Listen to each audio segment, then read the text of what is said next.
Where do they go next then, Jamie? I said Klopp is favourite. Ancelotti, inevitably, second favourite as well.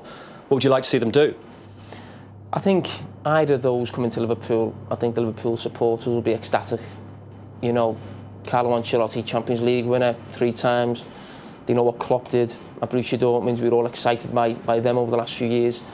If it was me, I would go for Klopp ahead of Ancelotti. I think he's got more to prove. I think Liverpool is not an easy job now. I think Ancelotti, great manager, of course, but he's gone to clubs where you're expected to win trophies. It's a difficult job now at Liverpool, getting back into the top 4. Forget talking about the title. And I think it needs someone with that energy and drive to get Liverpool back to where it wants to be.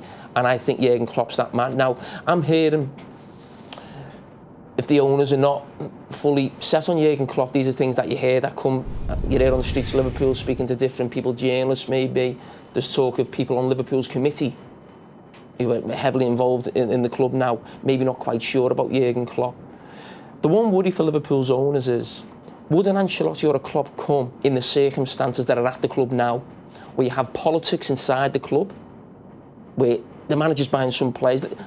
Let's not forget, Brendan Rodgers has bought a lot of those players, but there's a lot of things going on behind the scenes there, that certain players are getting brought in, and there'll be politics, people speaking to the owner, he's not playing him right, he's not putting him in the right position, it's down to him, it's his fault these 100 million worth of players last season haven't worked, because Brendan Rodgers will be looking at them and saying, these players you brought in, they're not good enough. And that's where the politics begin. There's no one you can really point a finger at and say, that was down to you, who are accountable.